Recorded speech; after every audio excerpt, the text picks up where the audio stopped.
नमस्कार दोस्तों, आज हमारे साथ एक्स रॉ ऑफिसर एनके सूद सर है। सूद सर नमस्कार, आपका बहुत बहुत स्वागत है। नमस्कार, बहुत बहुत शुक्रिया आपका।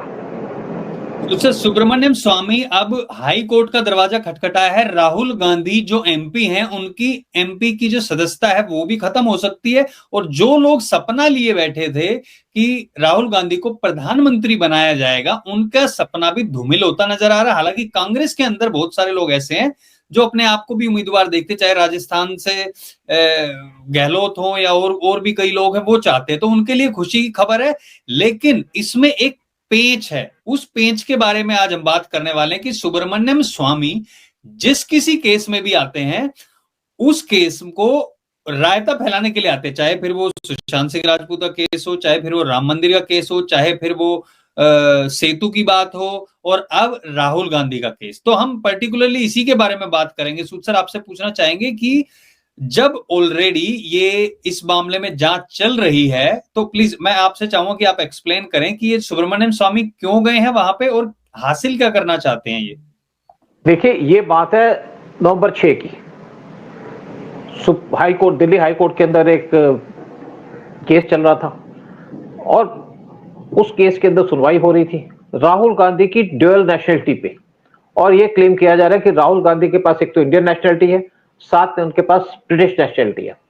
अगर आप बात करें इंडियन लॉ की, तो एज पर सिटीजंस एक्ट 1955 कोई भी इंडियन दूसरी नेशनलिटी ले नहीं सकता। अगर वो दूसरी नेशनलिटी लेता है तो उसको इंडियन नेशनलिटी छोड़नी पड़ती है। यानी कि अगर कोई दूसरी कंट्री का पासपोर्ट लेता है तो उसको अपना पासपोर्ट इंडिया का सरेंडर करना पड़ेगा। हर एक कंट्री के अपने अपने रूल्स हैं, अलग अलग सिस्टम है, लेकिन इंडिया का यही रूल है। और राहुल गांधी पे ये चार्ज लगा कि उनके पास ड्यूअल नेशनलिटी है, यानी कि एक तरफ वो इंडिया के नेशनल है और दूसरी तरफ उनके पास ब्रिटिश नेशनलिटी है। कुछ लोग ये भी कहते हैं कि राहुल गांधी इंडिया से निकलते हैं, लंदन में जाते हैं, वहां जाकर के एक दूसरे पासपोर्ट पे किसी और कंट्री में ट्रेवल करते हैं, फिर वहां से वापस आ जाते हैं, और जब वहां इंडिया वापस आते हैं तो इंडियन पासपोर्ट पे आते हैं।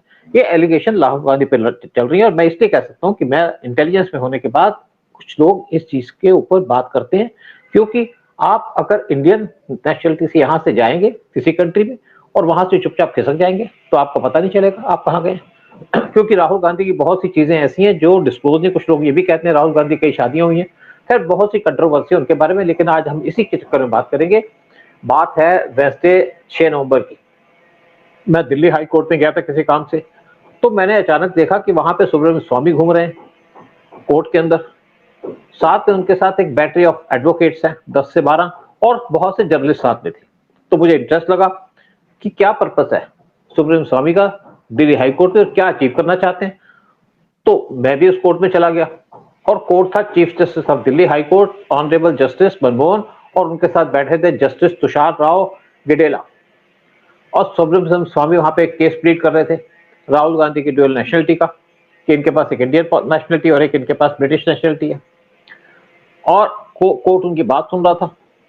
तो अचानक वहां पे एक आदमी खड़ा हुआ जिसका नाम मैंने चेक किया, वो था एस विघ्नेश शिशिर।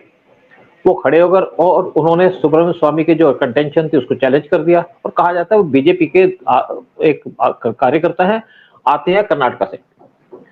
उन्होंने कहा जो राहुल गांधी की नेशनलिटी का, यानी कि ड्यूअल नेशनलिटी का केस है, वो इलाहाबाद हाई कोर्ट के अंदर चल रहा है और वो उसके अंदर पिटीशन है, और उन्होंने एक पीआई फाइल की थी इलाहाबाद हाई कोर्ट में। अच्छा, ये ऑलरेडी केस वहां पे चल रहा है इलाहाबाद में जहां आप बता रहे हैं, तो फिर सुब्रमण्यम स्वामी अलग से क्यों सेम चीज लेके आ रहे हैं? आपने तो पहले शुरू में कह दिया था कि सुब्रमण्यम स्वामी का जो है ना, एक इनके डाउटफुल चीजें होती हैं इनकी, मतलब हिंदुइज्म की बात करते हैं लेकिन हिंदुइज्म के साथ खड़े नहीं होते। सुशांत सिंह राजपूत पे भी इन्होंने ऐसी कुछ स्टेटमेंट दी थी, फिर राम मंदिर के ऊपर भी इन्होंने स्टेटमेंट दी। Sir sorry to interrupt you, ये भी उसी लिस्ट में, जैसे कि मुझे बहुत सारे जो बड़े बड़े लोग हैं उन्होंने ट्विटर पे ब्लॉक किया, सुब्रमण्यम स्वामी भी उन्हीं में से एक है। जैसे कि शाहरुख खान और ये बड़े बड़े लोग, इन्होंने मुझे ब्लॉक किया हुआ, इसने भी किया हुआ है नॉर्मल सवाल पूछने के कारण। हाँ प्लीज कंटिन्यू कीजिए। हाँ, नहीं, इनका यही एटीट्यूड है। बहुत से इनके जो रॉ के लोग हैं उनको इन्होंने ब्लॉक किया हुआ है, क्योंकि रॉ के लोग बहुत सी इनकी बातें जानते हैं। मैं भी रॉ में था, मैं कुछ कह नहीं सकता, ऐसी ऐसी बातें जो मैं बात करना चाहूंगा नहीं। मैं नहीं चाहता किसी की पर्सनैलिटी पे इफेक्ट पड़े। लेकिन उन्होंने कहा कि अक्टूबर शिशिर को ने कहा कि विघ्नेश शिशिर ने कहा कि अक्टूबर 24 को इलाहाबाद हाई कोर्ट में केस को सुना गया था और एक डायरेक्शन दे दी गई है सीबीआई को कि वो इसकी इन्वेस्टिगेशन करें। साथ में होम मिनिस्ट्री ने एक ऑर्डर दिया हुआ है कि इनकी ड्यूअल मेंबरशिप के ऊपर काम करें, अच्छा, यहाँ इसी पे जब अक्टूबर उन्होंने में, अभी लास्ट इसी मंथ, मतलब आप ये कह रहे हैं? बिल्कुल बिल्कुल कुछ दिन पहले इलाहाबाद हाई कोर्ट में इसकी हियरिंग हुई थी। तो सुब्रमण्यम स्वामी ने कहा जी दोनों केस डिफरेंट है, उनका केस भी डिफरेंट है, यहाँ भी केस है, हम यहाँ पे क्रिमिनल की बात कर रहे हैं, वहां पे कुछ और बात कर रहे हैं। तो हाई कोर्ट ने कहा कि दोनों केस कैसे डिफरेंट हो सकते हैं, और शिशिर ने यह कहा कि अगर दोनों केसों के अंदर अलग जजमेंट दे दी गई तो इसमें बहुत ज्यादा फर्क पड़ जाएगा, यानी कि रायता फैल जाएगा, जैसे पहले बात की रायता फैल जाएगा और हम कुछ अचीव नहीं कर पाएंगे। तो जस्टिस मनमोहन ने कहा कि बिल्कुल आप बिल्कुल ठीक कह रहे हो, आपके पास जितने भी डॉक्यूमेंट आप लेके आओ, और नेक्स्ट डेट ऑफ हियरिंग रखती उन्होंने दिसंबर 6 की। और फिर मैंने वहां पे जितने कुछ लोग खड़े थे और इनको स्वामी को वहां पर रिप्रेजेंट कर रहे थे एडवोकेट सत्य सब्बरवाल, और शिशिर खुद केस लड़ रहे थे अपना बगैर वकील के। उनका भी फिर मैंने कुछ वहां पे लोगों से बात की, कुछ एडवोकेट खड़े थे, एडवोकेट इन चीजों को ज्यादा समझते हैं ना।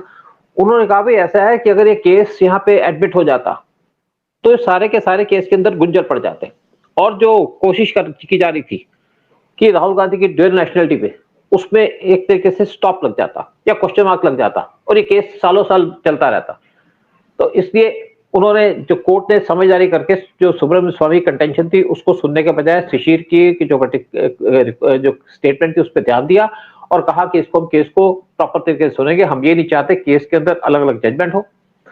और दूसरी बात है कि राहुल गांधी के पास जो सिटीजनशिप का केस है, उनके पास इंडिया के साथ ब्रिटिश नेशनलिटी निकलती है तो उनकी इंडियन नेशनलिटी खत्म हो जाएगी, यानी कि ना तो वो एमपी रहेंगे, ना वो यहाँ पे इलेक्शन लड़ पाएंगे, और ना कुछ वो अचीव कर पाएंगे। कुछ लोग ये भी कहते हैं कि राहुल गांधी के पास एक और कंट्री की नेशनलिटी है जो पैसे देकर उन्होंने लिए। कुछ कंट्रियां तो ऐसी हैं कि ब्रिटिश जो के पैसे, अलावा भी? बिल्कुल। अच्छा। और दूसरी बात आती है सुब्रमण्यम स्वामी पे, क्वेश्चन आता है कि क्या सुब्रमण्यम स्वामी जेन्युइन आदमी है। मैं लोगों से भी पूछना चाहूंगा कि क्या आप सोचते हैं कि सुब्रमण्यम स्वामी बहुत जेन्युइन आदमी है? इस पे कमेंट्स जरूर दीजिएगा। देखिए सुब्रमण्यम स्वामी के बारे में बड़ी सी बातें की जाती हैं, मैं रॉ की फाइल के बारे में कुछ बात नहीं करूंगा क्योंकि वहां पे जो कंटेंशन है मैं किसी तरीके से मेंशन नहीं करना चाहूंगा। यहाँ पे इमरजेंसी में भाग गए थे, वहां पे भी कुछ कहते हैं कि इनके पीछे किसी का हाथ था, इनको भगाने के अंदर किसी एजेंसी का हाथ हो सकता है। लेकिन दूसरी बात है कि सुब्रमण्यम स्वामी जो अपने आप को हिंदू कहते हैं, अपनी जो डॉटर है उसकी शादी उन्होंने एक मुसलमान से की है। बहुत से लोगों को तो पता ही नहीं होगा इस चीज का। फिर आपने कभी देखा कि सुब्रमण्यम स्वामी किसी बात पे स्टैंड करें, जैसे सुशांत सिंह राजपूत की बात भी। फिर जब अटल बिहारी वाजपेयी जो बीजेपी के प्राइम मिनिस्टर थे, उनको इन्होंने पावर से हटा दिया, उनके पीछे कॉन्स्पिरेसी करके, और जयललिता से मिलकर उनसे सपोर्ट विड्रॉ कर ली और उनकी गवर्नमेंट गिर गई। ये अटल बिहारी वाजपेयी को पसंद नहीं करते थे। लेकिन उसके बाद अगर बात करें पीएम मोदी की, जब पीएम मोदी पीएम बने 2014 में, तब इनको उम्मीद थी कि इनको लॉ मिनिस्टर बना देंगे। लेकिन पीएम मोदी ने सुब्रमण्यम स्वामी को लॉ मिनिस्टर नहीं बनाया, फिर इन्होंने उनको क्रिटिसाइज करना शुरू कर दिया, और कुछ आरएसएस के लोग इनके साथ हैं जिनके थ्रू उन्होंने क्रिटिसाइज किया उनको। फिर इनको उम्मीद थी कि अगले बार ये जब पीएम बने, जैसे 2025 में बने, 2024 में बने पीएम, तो फिर इनको उम्मीद थी कि वो इनको पीएम बनाएंगे, लेकिन पीएम इनको कोई पोस्ट देंगे, लेकिन पीएम मोदी ने फिर डिनाई कर दिया। और साथ में इनको ये था कि राज्यसभा का मेंबर बनाएंगे, वो भी पीएम मोदी ने मना कर दिया, जिसकी वजह से इन्होंने पीएम मोदी को बहुत ज्यादा क्रिटिसाइज किया। देखिए अगर आप वर्कर हैं किसी पार्टी के तो आप उसके साथ खड़े रहिए, आपको सीट मिले ना मिले, हर एक को तो आप मिनिस्टर नहीं बना सकते। तो इन्होंने पीएम मोदी को हैवीली क्रिटिसाइज करना शुरू कर दिया, क्योंकि उससे प्रॉब्लम ये थी कि उससे इनके पास जो घर मिला हुआ गवर्नमेंट का पडार रोड के अंदर, पॉश एरिया के अंदर, बड़े प्राइम लोकेशन है, वो इनको खाली करना पड़ा। तो इनका, और पीएम मोदी के अंदर खास बात है कि पीएम मोदी हर एक की एक्टिविटीज जानते हैं, उनके पास एक एनसाइक्लोपीडिया है, जितने भी लोग पॉलिटिक्स के अंदर हैं या हाई हाई जगह के अंदर हैं, कि किसका क्या रोल है, कौन क्या करता है। और अब आप 75 साल से ऊपर हो गए लेकिन आपको राज्यसभा का एमपी चाहिए, शायद 75 से भी ऊपर होंगे। और अब ये जो ड्यूअल मेंबरशिप का केस है, जिसको सुब्रमण्यम स्वामी ये कह रहे थे कि मैं लड़ रहा हूं और मैं उनके ड्यूअल नेशनलिटी को चैलेंज कर रहा हूं, वो सामने आ चुका। और मैंने ये सोचा कि इसके ऊपर जो वीडियो करना चाहिए, कि जो आदमी इस पे काम कर रहा है, यानी कि शिशिर जो इस पे काम कर रहे हैं राहुल गांधी की ड्यूअल नेशनलिटी के ऊपर, उनको सपोर्ट करना चाहिए। और सुब्रमण्यम स्वामी जिस तरीके से इस केस के अंदर अपनी टांग फंसा रहे हैं, इससे इस केस का फायदा नहीं होगा, बल्कि केस बिगड़ जाएगा। और शायद स्वामी यही चाहते हैं, या वो ये चाहते हैं कि हम बिगाड़ना चाहते हैं वो फिर। या फिर ये है कि वो चाहते हैं कि मेरे को पॉपुलैरिटी मिले और जो आदमी काम कर रहा है उसको कुछ ना मिले। देखिए, आपने मेहनत की है तो आपको उसका रिजल्ट मिलना चाहिए। अगर मैंने मेहनत की है तो मुझे मिलना चाहिए, लेकिन मेहनत करूं करें आप और फायदा उठा लूं मैं, ये तो कोई जस्टिफिकेशन नहीं। और तो ये सारा केस है और मुझे लगता है कि इसके केस के कुछ ऊपर हम और कुछ भी भी इसके फॉलो पीछे करें। कारण हो सकते हैं, क्योंकि देखो वो तो खैर मेन बात है राहुल गांधी की ब्रिटिश सिटीजन है, ये साबित करना मेन। तो अब चाहे उसमें सुब्रमण्यम स्वामी भी कह रहे हैं तो और इसको बल मिलेगा कि हाँ वो भी कह रहे हैं, हालांकि वो अलग से केस लेके आ रहे हैं, उनको साथ में ही अपनी पिटिशन भी फाइल करनी चाहिए ताकि उसको कंसोलिडेट करके एक केस बनाया जा सके। क्या इसके पीछे और कुछ कारण है? कोर्ट ने तो यही कहा ना कि उस केस को ले आओ, फिर हम सुनेंगे इसके ऊपर। लेकिन जब पिटिशनर है, बेनिफिट तो उसको मिलना चाहिए। एक जो पिटिशनर है वो तो अपनी जान का रिस्क लेके केस फाइल कर रहा है, लेकिन अगर ये केस सुब्रमण्यम स्वामी पिटिशनर लेके अपने आप ले लेते हैं अपने हाथ में, तो कल इस केस को खत्म भी कर सकते हैं, विड्रॉ कर सकते हैं, विड्रॉ कर सकते हैं, या राहुल गांधी की जो जो ड्यूअल नेशनलिटी है उसको चैलेंज करने के बजाय उस केस को जैसे पानी रायता फैला सकते हैं उसका। तो पर अब मैं तो सबसे पूछना होम चाहूंगा, मिनिस्ट्री ने भी बोल दिया ना सीबीआई को और बाकी की इसके ऊपर करो, तो अब तो चाहे वो पीछे हटे या कुछ भी, अब तो जांच होगी तो होगी। नहीं जांच होगी होगी, लेकिन इंटेंशन तो यही है ना कि इनके क्या मतलब था इनका। जब एक आदमी ने केस फाइल किया और उनको पता है कि उस आदमी ने केस फाइल किया, मैं इसको जान सकता समझ सकता इस चीज को। जैसे मैं कुछ एडवोकेट खड़े थे, वही बात कर रहे थे कि स्वामी को पता था कि इस केस को उस आदमी ने फाइल किया हुआ।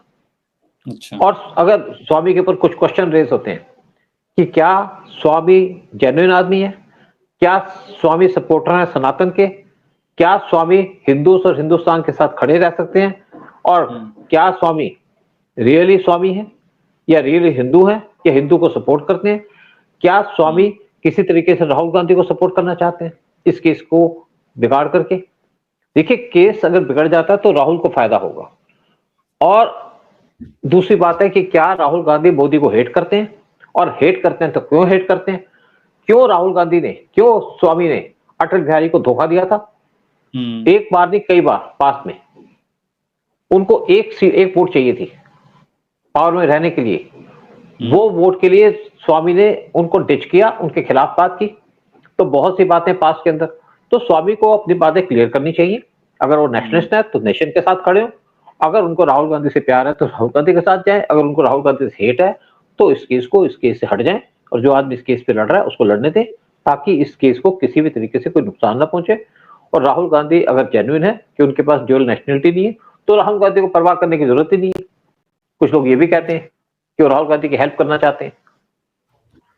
मतलब कुल मिला के रायता फैलाने की कोशिश की जा रही है सुब्रमण्यम स्वामी के द्वारा, जैसे बाकी के केसेस में होता है। लेकिन ये बहुत अच्छी खबर है कि ऑलरेडी एजेंसीज ने इसके ऊपर संज्ञान लिया है और होम मिनिस्ट्री ने भी जांच के आदेश दे दिए हैं। अब राहुल गांधी को जो प्रधानमंत्री बनाने के सपने देख रहे थे उनको पता चलेगा ये तो एमपी भी नहीं रहे। हालांकि उनकी एमपी की सदस्यता एक बार और क्वेश्चन हुई थी कोर्ट में, लेकिन उसके बाद वो बच गई थी। लेकिन अब देखते हैं कि आगे क्या होगा उनकी, पार्लियामेंट में भी वो बैठ पाएंगे नहीं बैठ पाएंगे, ये फैसला होगा आगे। और मुझे लगता है कि इसको थोड़ा लंबा खींच के इलेक्शन के आसपास इसको जांच करने के बाद इसको बताया जाएगा। बट बहुत बहुत धन्यवाद सूद सर आने के लिए और ये सारी जानकारी देने के लिए। जय हिंद, जय भारत।